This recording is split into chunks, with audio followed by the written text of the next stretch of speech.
Blood status has been a controversial and long-standing source of division and prejudice in the wizarding world, and it all stems from the categorization of magical bloodlines into purebloods, half-bloods, and muggle-borns. And while I don't condone demonizing any of these groups and certainly don't want to contribute to further prejudice, I can't help but wonder if there are actual physiological differences between them, beyond just their blood, of course. Voldemort's stance on blood purity is an unusual one, as despite being a half-blood himself, he condemned anyone that wasn't pure of blood. This becomes increasingly confusing when considered in tandem with his own ego, as he hardly seems like the type of person to undermine his own identity. At first glance, his hatred and prejudice towards other groups seems like completely blind and baseless discrimination. But if we consider that his ultimate goal undermines his own identity, perhaps it tells us that he genuinely perceived qualities in purebloods that he felt were essential for true magical prowess. Today we're going to be exploring all of that and more as we attempt to identify differences between purebloods, half-bloods, and muggle-borns. Let's dive in.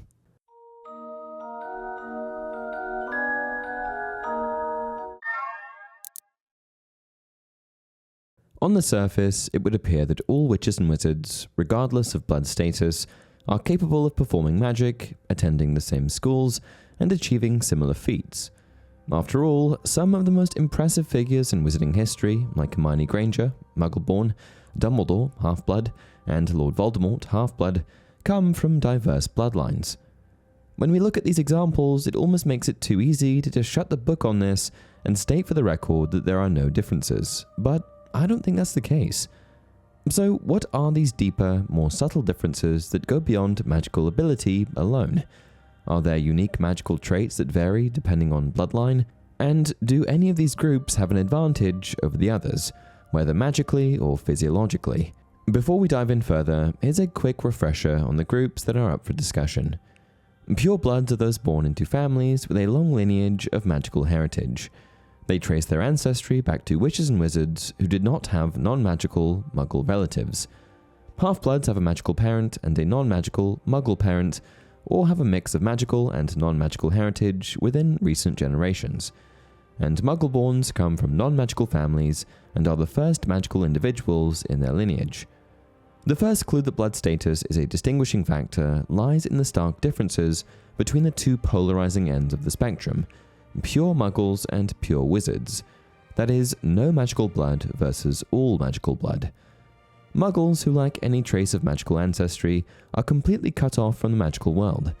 They can neither perform nor perceive magic in the same way that wizards can, and they walk through life entirely oblivious to the existence of magic, whether it be natural forces of magic, ghosts, magical creatures, or enchanted objects. To them, these things are nothing more than myths or fantasy, with no tangible reality. Even magical events that occur directly in front of them can be quickly dismissed via non-magical reasoning, as their minds are simply not equipped to process or acknowledge the presence of magic. And it turns out that this is because they are physiologically different than those who can wield magic. There's been some debate in the past with regards to where magic actually comes from, but I'm here to set the record straight. It's a gene. Let me explain. Magic is an inherent part of the fabric of the universe that exists for everyone. However, the magical energy, if you want to call it that, can only be harnessed and manipulated by those with the ability to do so. And as it turns out, witches, wizards, and other creatures who possess magical abilities bear a gene that allows them to exploit the natural forces of magic. This is reinforced by J.K. Rowling. Magic is a supernatural force that changes aspects of the world at fundamental levels. The ability for humans to use magic is a hereditary trait passed down from a person's ancestors, which allows witches and wizards to practice it. And what this means is that witches and wizards are essentially advanced or mutated human beings that have either inherited the ability to exploit magic through their ancestry, or, in rarer occasions, independently developed the ability to exploit magic through a genetic mutation.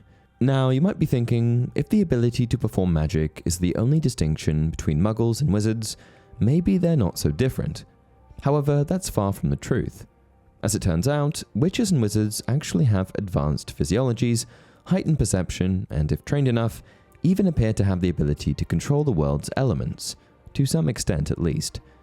It would also appear that, besides possessing the magical gene, witches and wizards have some other notable physiological benefits that could classify them as advanced humans, traits like longer lifespans and a resistance to most common illnesses.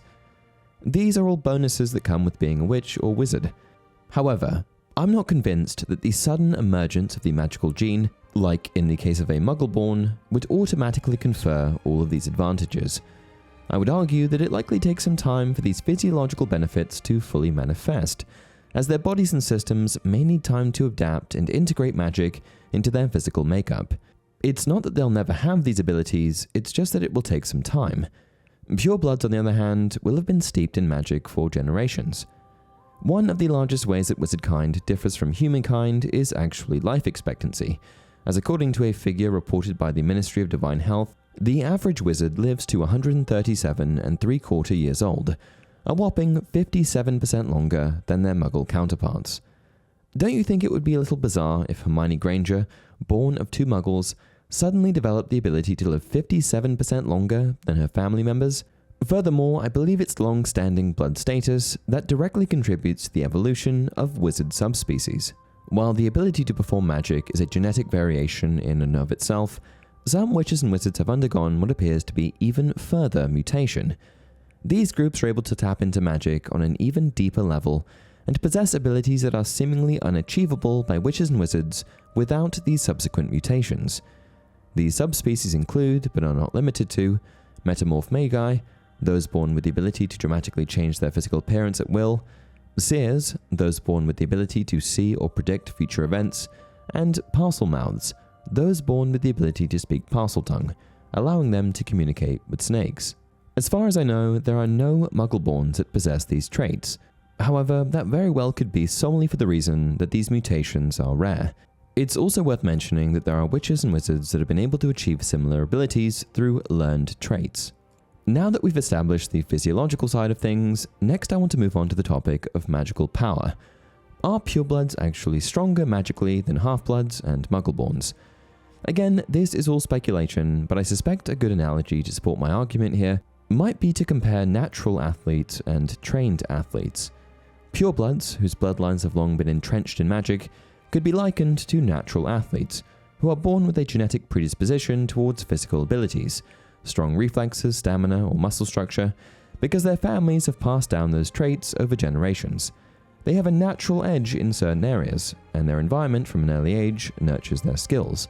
Muggle-borns, on the other hand, are like trained athletes who don't come from a background of sports excellence, but through hard work, practice, and learning, are able to reach the same level of performance.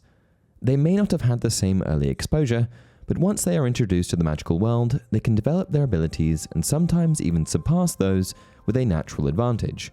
What I want to highlight here is that while both groups can achieve great things, the physiological and environmental differences in their backgrounds may shape how their magical abilities manifest and develop over time. Purebloods grow up in environments that nurture their magical abilities. Magic flows through their families, traditions, and even their understanding of the world. Their lives are intertwined with it in ways that go beyond simply being able to cast spells, and I think that it's this lifelong exposure that allows their bodies to adapt naturally to the demands of magic. In contrast, muggle-borns who experience a rapid awakening of their magical abilities may require time to adapt and integrate magic into their physical makeup. Furthermore, we know that the ability to wield magic is also somehow linked to the human psyche, presenting itself as a manifestation of the power of the mind. Therefore, it stands to reason that if you are born into a pureblood wizarding family, you would inherit not only magical skills, but also a mental framework that supports the use of those skills. Growing up surrounded by magic and steeped in its traditions would foster belief in one's own abilities, and I suspect that this psychological advantage could lead to a stronger, more instinctive connection to magic, at least early on. However, as time passes and they grow more comfortable with their identities as witches or wizards, muggle-borns may discover their own unique approaches to magic, blending their muggle experiences with their newfound abilities, a synthesis that could potentially lead to new and powerful magic. In short, both groups are equally as capable. Purebloods just have a bit of a head start. I'm also just playing devil's advocate here, as everything we've seen and heard from the Harry Potter series would suggest that blood status really isn't that important and has no actual bearing on magical ability. At the end of the day, it's far more likely that magical ability is more influenced by individual traits and training than by something like bloodline. Blood status may shape perceptions, but I don't think that it truly defines one's capabilities as a witch or wizard. What do you think? Does blood status have an impact on power? Do muggle-borns gain the same physiological advantages as other witches and wizards from the moment they develop the magical gene? Let me know down in the comment section below. Until next time, remember, it does not do to dwell on dreams and forget to live.